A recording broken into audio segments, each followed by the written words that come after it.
বাংলাদেশের এলডিসি গ্র্যাজুয়েশনের জন্য একেবারে তৈরি না। পরিষ্কারভাবে বলতে হবে এই কথাটা। বাংলাদেশের অর্থনীতি যে অবস্থায় এই সরকার পেয়েছে, এখানে আমরা ফায়ার ফাইটিং করতেছি প্রত্যেকটা। এই ইকোনমিকে সেলভেজ করার যুদ্ধ চলছে এখন। যেখানে একটা ইকোনমিকে সেলভেজ করার চেষ্টা করছে, এতে গ্র্যাজুয়েশন প্রশ্ন তো আসছে না।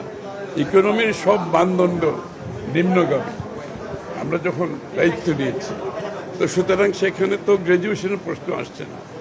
তার উপরে হচ্ছে বাংলাদেশের এখন মধ্যপ্রাচ্যে যে যুদ্ধ চলছে, এটার ইম্প্যাক্ট অনেক বড়, এবং এটা বাংলাদেশের তহবিল, সরকারি তহবিলকে এটা থেকে রক্তক্ষরণ হচ্ছে, এক কথায় বলতে গেলে রক্তক্ষরণ হচ্ছে। এগুলো আমরা ফায়ার ফাইটিং করতেছি প্রত্যেক দিন। তারপরে বাংলাদেশের আপনার যে দায় দেনা হয়েছে, এটা ম্যানেজমেন্ট একটা বড় ধরনের একটা সমস্যা হয়ে দাঁড়িয়েছে। কারণ আমরা আগামী দিনে যে ফাইন্যান্সিংগুলো করব, এখানে কস্ট অফ ফাইন্যান্সিং আমাদেরকে চিন্তা করতে হবে, এবং সব কিছু মিলিয়ে আমাদেরকে যে ক্যাপাসিটি বিল্ডিংয়ের মাধ্যমে যেখানে আমরা যেতে পারবো রেডিনেসে, সেটা বিএনপির ম্যানিফেস্টোতে সব বলা আছে। এইগুলো যদি বিএনপির ম্যানিফেস্টো আমরা যদি সময় মতো, যেটা আমরা ইনশাআল্লাহ আমরা ইমপ্লিমেন্টেশন করছি, এগুলো সম্পাদন করলে যে ক্যাপাসিটি বিল্ডিংয়ের যে কথাটা আছে সেটা হয়ে যাবে। তখনই আমরা রেডি হব, তখনই গ্র্যাজুয়েশনের দিকে যাব। এই মুহূর্তে গ্র্যাজুয়েশনের দিকে যাওয়ার কোনো সুযোগ নেই। টাইম ফ্রেম তো আমরা টাইম ফ্রেমের কথা বলছি, কিন্তু কোনো ডেট কি আমরা বলেছি যে না, এটা তো আমরা যেহেতু এক্সটেনশন চাচ্ছি, সুতরাং এক্সটেনশন যখন হবে ওই 3 বছরের মধ্যে আমাদের রেডিনেস যে বিষয়গুলো আছে, এগুলো বিএনপির ম্যানিফেস্টোতে সব বলা আছে।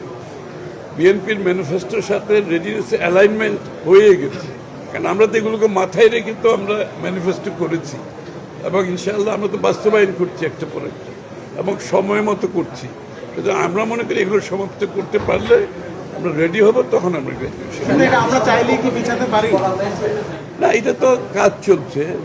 এটা এখন বর্তমানে যে র্যাপোর্টিয়ারের রিপোর্টটা যাবে, তারপরে একুশকে যাবে, এটা পরে জেনারেল অ্যাসেম্বলিতে যাবে।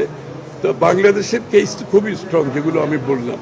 এই পরিপ্রেক্ষিতে গ্র্যাজুয়েশনের কোনো সুযোগ নেই। আসলে জ্বালানি সংকটের জায়গাটায় দীর্ঘদিনের প্রভাব পড়তে পারে, সেক্ষেত্রে আপনারা কত? জ্বালানি সংকট তো অতিরিক্ত সংকট। এখন এই যে সমস্যার কথাগুলো আমি বললাম, এর উপরে মরার উপর হারার গা বলে না, এটা এখন জ্বালানি সংকটের মাধ্যমে হয়েছে।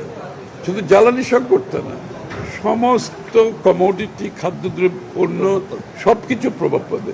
টোটাল সাপ্লাই চেইন ক্ষতিগ্রস্ত হচ্ছে, এবং সব কিছুতে আগামী দিনে দ্রব্যমূল্য বাড়বে, এ ব্যাপারে কোনো সন্দেহ নেই। কারণ সাপ্লাই চেইন যখন ডিসরাপ্টেড হবে, এটা কোনো দেশের আভ্যন্তরীণ বিষয় না, এটা গ্লোবাল বিষয়। আমেরিকাতে তেলের দাম দ্বিগুণ হয়ে গেছে, শ্রীলঙ্কাতে 25% বাড়িয়েছে, আমরা কিন্তু এখনো বাড়াই নাই। কিন্তু এই বিষয়গুলো তো না বাড়িয়ে কতক্ষণ আপনি থাকতে পারবেন। যেহেতু আমরা নির্বাচিত সরকার, আমরা চেষ্টা করছি জনগণের উপর চাপ সৃষ্টি না করার জন্য, কিন্তু একটা সময় এই চাপ তো নিতে পারবে না সরকার, এবং চাপ নিতে না পারলে যদি সরকারি তহবিল এভাবে রক্তক্ষরণ হতে থাকে, এটা তো আলটিমেটলি জনগণেরই ক্ষতি হবে। সুতরাং সেই বিষয়ে আমাদেরকে বিবেচনা করতে